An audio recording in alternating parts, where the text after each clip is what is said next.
Apakah benar ada Ahlul Sunnah wal Jamaah di Iran? Apakah benar di Iran itu ada masjid Sunni? Seperti apa kehidupan orang Iran yang mazhabnya Sunni? Apakah mereka salat di masjid Syiah atau mereka punya masjid sendiri atau seperti apa? Apakah mereka mengalami diskriminasi atau tidak? Apakah ada masjid Sunni di ibu kota Tehran? Kalau ada orang Sunni di sana, apakah mereka Iran asli atau pendatang? Insyaallah teman-teman, kita hari ini akan membahas sebuah topik yang jarang sekali dibahas karena memang informasinya tidak banyak tersedia di internet. Tapi supaya bisa kita membahas topik ini teman-teman, kita harus bertanya satu pertanyaan dulu. Bagaimana Islam masuk Iran? Banyak yang mengira bahwa ketika Islam masuk Iran itu sudah langsung Syiah. Tetapi itu sebenarnya kurang tepat teman-teman. Awalnya Iran itu full 100% Ahlul Sunnah wal Jamaah. Syiahnya sangat sedikit. Di tahun ke-7 Hijrah teman-teman, Rasulullah SAW kirim surat kepada Kisrah, pemimpin Faris, mengajak dia masuk Islam. Kemudian Kisrah mesobek surat Rasulullah SAW, maka Rasulullah berdoa, Mazzaqallahu alaihi mulkah. Semoga Allah menghancurkan kekuasaannya dan kerajaannya. Dan benar teman-teman, ini yang terjadi. Doa Rasulullah SAW dikabulkan oleh Allah dan kerajaan dan kekuasaan Kisrah di Persia itu dihancurkan. Keadaan dan kondisi Persia teman-teman memang mulai melemah dari akhir zaman Rasulullah SAW, apalagi setelah ada beberapa suku Yaman campur Persia yang masuk Islam dan mendukung dan membantu Rasulullah SAW. Sampai zaman Abu Bakar As-Siddiq, Islam mulai masuk Persia secara pelan-pelan, pastinya dengan mazhab Ahlul Sunnah wal Jamaah. Walaupun di zaman Sayyidina Abu Bakar As-Siddiq dan Sayyidina Umar bin Khattab Islam sudah masuk Persia, tapi orang Persia sendiri tidak banyak yang masuk Islam teman-teman. Mereka cuma menyambut Islam dengan baik karena mereka capek dengan kerajaan dan kezaliman Kisrah yang sebelumnya. Dan alhamdulillah para pemimpin muslim waktu itu di sana berperilaku adil terhadap warga Iran sehingga lama-lama teman-teman orang Iran mulai suka dengan Islam. Dan di abad ketiga dari hijrah, orang Iran banyak yang mulai masuk Islam. Atau bisa dikatakan teman-teman, jumlah orang muslim dari pribumi asli Iran itu mulai signifikan sekali, tetapi masih ada juga yang majusi dan lain-lain. Sekarang kita sudah tahu teman-teman, bagaimana Islam masuk Iran. Sekarang pertanyaannya, bagaimana Iran itu berubah dari Ahlul Sunnah wal Jamaah, ajaran dan mazhab dan jalan sahabat Rasulullah SAW dan Ahlul Bait juga berubah ke Syiah. Dan ini teman-teman perlu kita pahami secara detail karena ini sebuah lembar dalam sejarah yang jarang dibahas dan jarang dibuka. Di tahun 906 Hijriyah teman-teman, ada sebuah gerakan, sebuah pasukan yang dipimpin oleh satu orang namanya Ismail As-Safawi. Dan nama ini kita perlu hafal dengan baik. Dia itu seorang pemimpin dari Persia yang awalnya pemimpin Sunni, mazhabnya Ahlul Sunnah wal Jamaah. Tetapi dari kecil di istananya, dia mulai sangat dekat dengan Syiah, dan khususnya Syiah ke-12, yang mengajarkan dia agama pas dia masih kecil. Di dalam istananya, itu adalah orang Syiah, walaupun dia mazhabnya Ahlul Sunnah wal Jamaah. Maka lama-lama teman-teman, dia mulai terpengaruh dengan ajaran Syiah, dan dia merubah mazhabnya, bahkan dia diangkat menjadi ulama Syiah. Teman-teman, kalau mau memahami ilmu agama, memahami Al-Quran, kuncinya adalah belajar bahasa Arab. InsyaAllah di Syabab Belajar Academy tersedia kelas bahasa Arab untuk pemula, untuk orang yang tidak tahu apa-apa tentang bahasa Arab. Ada kelas malam buat yang bekerja, ada kelas subuh sebelum berangkat kerja. Bismillah, daftarkan diri sekarang. Tapi teman-teman, Ismail As-Safawi itu dinilai oleh hampir mayoritas ahli sejarah sebagai orang gila yang haus darah. Karena apa yang dia lakukan di dalam Iran, di dalam Persia, itu sangat parah teman-teman. Dan itu teman-teman sudah diakui oleh ahli sejarah yang Sunni, yang Ahlu Sunnah wal Jamaah, maupun ahli sejarah yang Syiah, maupun yang dari luar Islam sama sekali, yang ahli sejarah dari Barat misalnya. Dia teman-teman menguasai semua area di Iran yang mazhabnya Ahlul Sunnah wal Jamaah. Dia masuk area-area tersebut dan memaksakan mazhab Syiah. Dia menjadikan Syiah adalah mazhab resmi negara secara paksa teman-teman.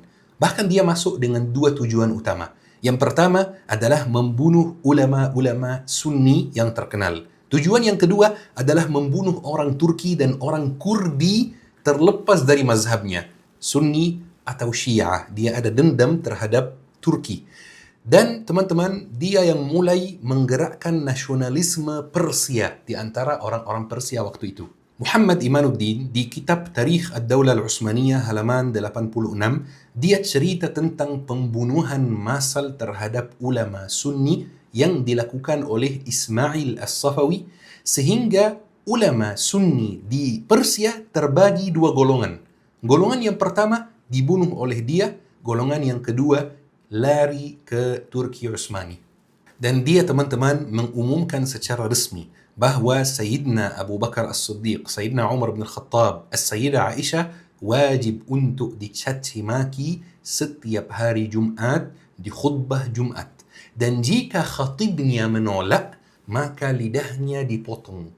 Teman-teman, bahkan jika ada khatib Syiah, khatib bermazhab Syiah yang menolak untuk mencaci maki sahabat Rasulullah, tetap lidahnya dipotong. Bukan hanya ulama Sunni, karena Syiah itu tidak semuanya ekstrim dan tidak semuanya mencaci maki sahabat Rasulullah sallallahu alaihi wasallam. Dan hal ini diceritakan oleh Ibnu Katsir di Al-Bidayah wal Nihayah jilid 15. Apalagi teman-teman, ketika dia menguasai kota Tabriz, kota yang sangat terkenal, dia membunuh 15.000 dari warga Tabriz, di antaranya ada yang Sunni, dan bahkan di antaranya ada yang Syiah moderat. Dan yang lebih parah lagi teman-teman, ketika dia masuk Baghdad, dia mencari kuburan Imam Abu Hanifah, Imam Ahlul Sunnah wal Jamaah. Dia mengeluarkan jenazahnya dan dia melecehkan jenazahnya teman-teman.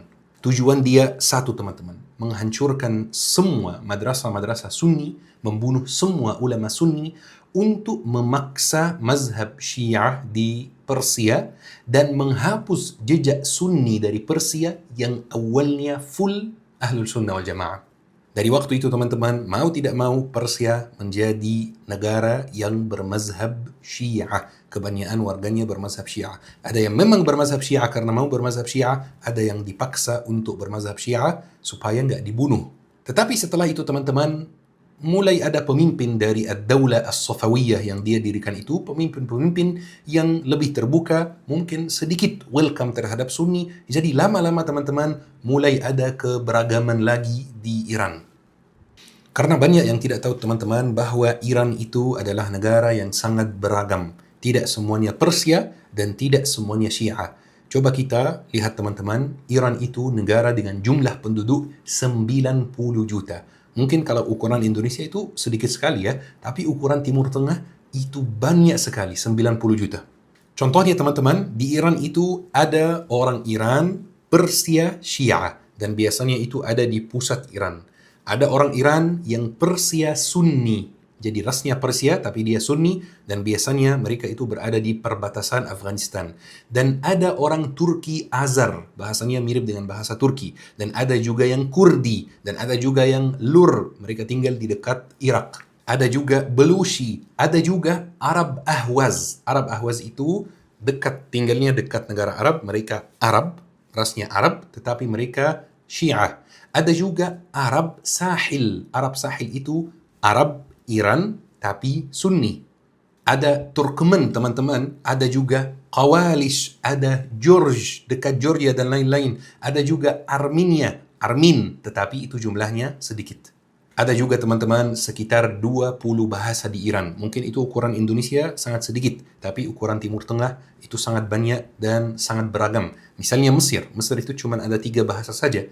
Jadi kalau ada negara yang punya 20 bahasa di Timur Tengah, itu sudah sangat banyak. Sekarang teman-teman kita menjawab pertanyaannya. Bagaimana dengan kehidupan orang Sunni di Iran? Sunni di Iran teman-teman itu jumlahnya tidak sedikit sama sekali. Walaupun tidak ada informasi resmi dari pemerintah, tetapi Ana mendapatkan beberapa info dari jurnalis Iran yang mazhabnya Sunni. Dia mengatakan bahwa jumlah Sunni di Iran itu 25 sampai 30% dari jumlah penduduk Iran, teman-teman. Jadi tidak sedikit sama sekali. Tapi tempatnya di peta Iran itu berbeda-beda. Ada Persia Sunni, ada Arab Sunni, ada Sunni Belush, ada Sunni Kurdi. Sunni Kurdi misalnya itu, teman-teman, itu sudah 10 juta sendiri. Dan yang lebih menarik, teman-teman, gerakan Ahlul Sunnah wal Jamaah di Iran itu mulai besar dan mulai aktif, teman-teman. Tercatat bahwa ada ribuan warga Iran yang merubah mazhabnya setiap tahun dari Syiah menjadi Sunnah. Tetapi bukan di Tehran, bukan di ibu kota. Biasanya di perbatasan, khususnya di area Arab Ahwaz. Tapi kondisi warga Sunni di Iran, teman-teman, tidak selalu baik. Mereka kadang-kadang mengalami kesulitan. Kita bahas kondisinya dari dua sudut pandang ya.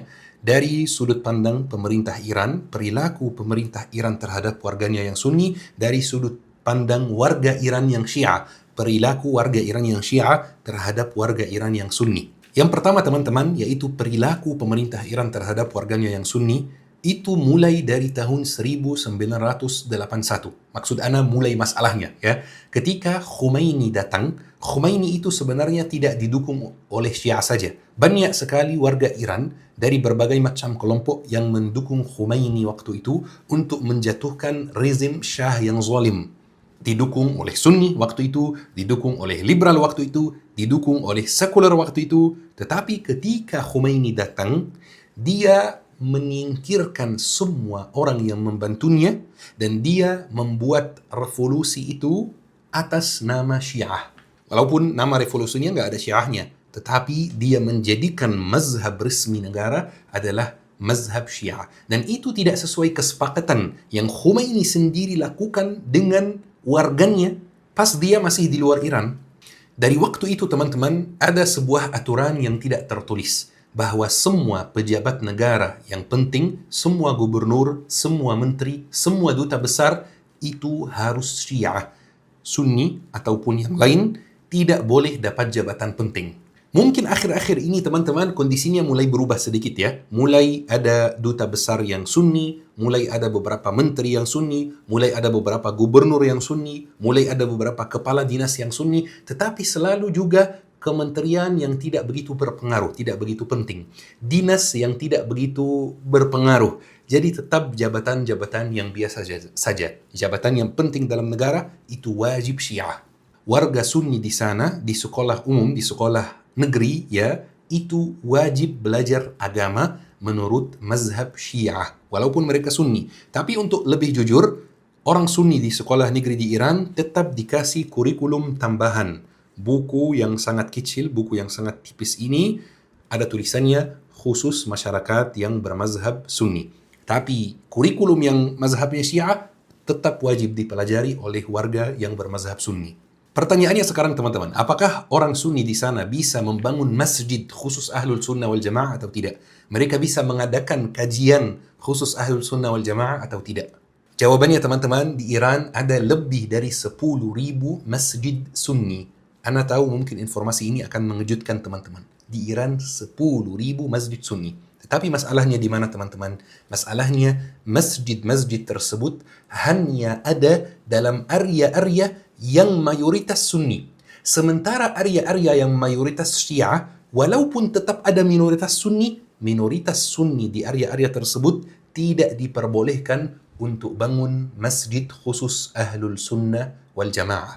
Mereka di sana bebas mengadakan kajian kalau memang ada masjid Sunni ya. Kalau ada masjid Sunni diperbolehkan untuk mengadakan kajian Sunni, tetapi pasti kajiannya dipenuhi oleh intel rezim Iran dan tetap ada beberapa larangan. Misalnya Ustaz A tidak boleh diundang, ulama B tidak boleh diundang gitu. Jadi teman-teman, di area yang Sunninya banyak diperbolehkan untuk bangun masjid Sunni. Tetapi di area yang Syiahnya banyak tidak diperbolehkan untuk bangun masjid Sunni.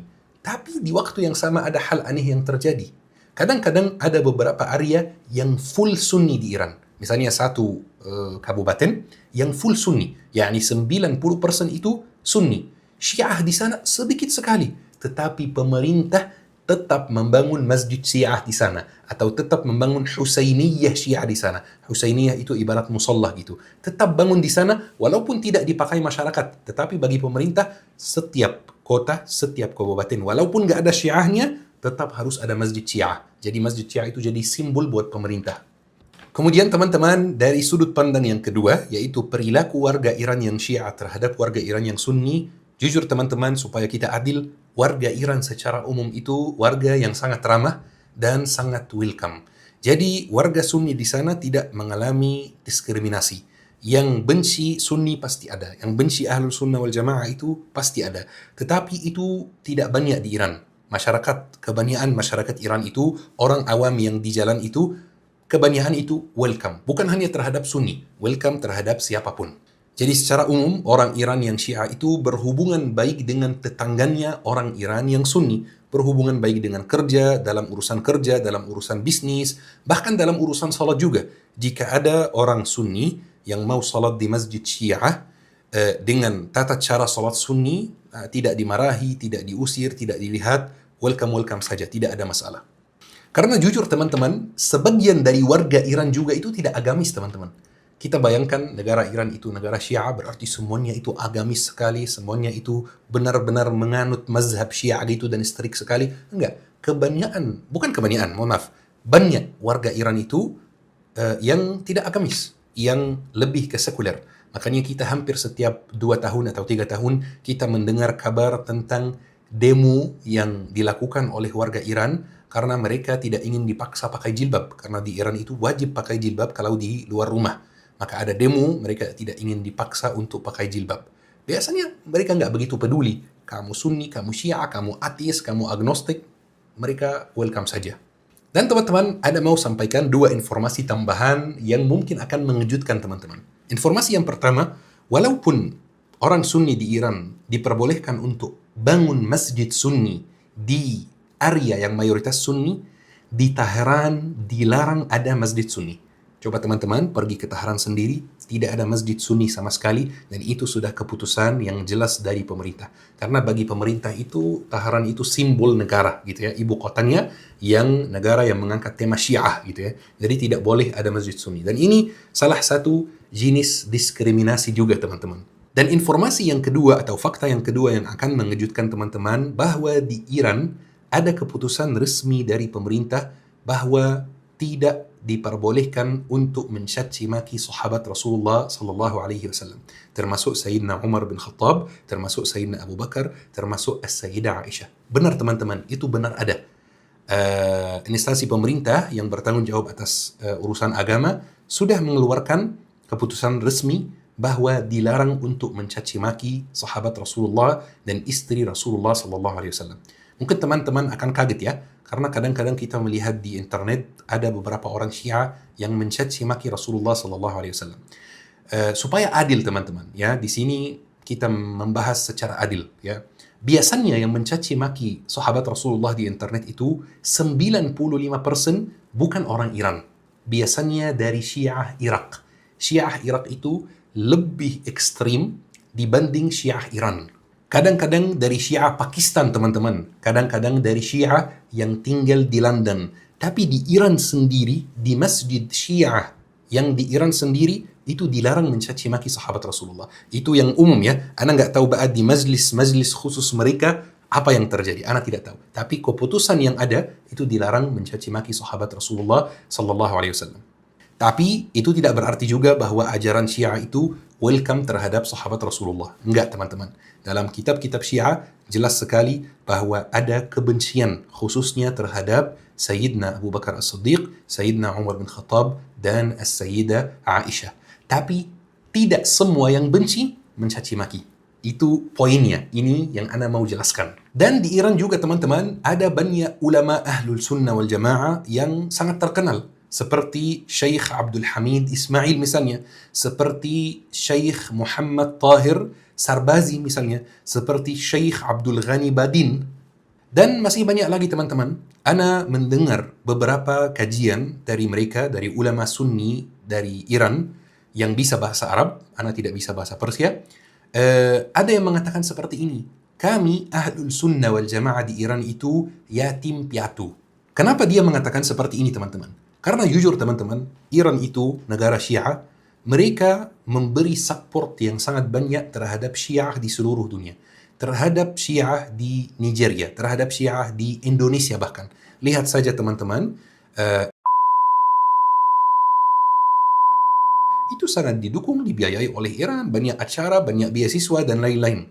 Sementara negara Sunni tidak pernah mendukung Ahlul Sunnah wal Jamaah yang ada di dalam Iran sedikit pun. Bahkan teman-teman, ada beberapa ulama Sunni di Iran yang membuat rencana untuk menerbit beberapa buku untuk menyebarkan pemahaman Ahlul Sunnah wal Jamaah di Iran. Ulama tersebut datang ke Arab Saudi, meminta bantuan, meminta uang supaya bisa menerbitkan buku dan membagikannya secara gratis, ditolak teman-teman. Pergi ke Mesir, minta bantuan, ditolak teman-teman. Tidak ada yang mau membantu. Sampai mereka kumpulkan menggalang dana sendiri dan mereka menerbitkan buku-buku tersebut. Dan buku-buku tersebut mulai tersebar antara masyarakat Iran dan diterima baik oleh masyarakat Iran, maka dilarang oleh pemerintah Iran buku-buku tersebut. Setelah proses negosiasi, pemerintah Iran memperbolehkan ulama Sunni menerbitkan buku tersebut dengan satu catatan, yaitu di dalam sampul bukunya harus ada tulisan yang sangat besar, khas bi ahli sunnah, buku khusus Ahlul Sunnah wal Jamaah, supaya kalau dibaca atau dilihat oleh orang awam di Iran yang bermazhab Syiah, dia langsung meninggalkan bukunya. Makanya beliau mengatakan, kami yatim, kami tidak didukung, kami tidak dibantu, padahal kami berjuang di sini. Teman-teman yang dirahmati oleh Allah Subhanahu wa taala, ini kajian ringan membahas kondisi kehidupan Ahlus Sunnah wal Jamaah di Iran. Semoga apa yang disampaikan bermanfaat dan semoga apa yang disampaikan tidak disalahpahami. Ayo kita akhiri kajian hari ini dengan doa kafaratul majlis. Subhanakallahumma bihamdik, asyhadu an la ilaha illa anta, astaghfiruka wa atubu ilaik. لا يحصي لساني ثناء عليك فكل صلاحي منك وإليك عظيم العطايا مبسوط يديك تنفق كيف شئت والشر ليس إليك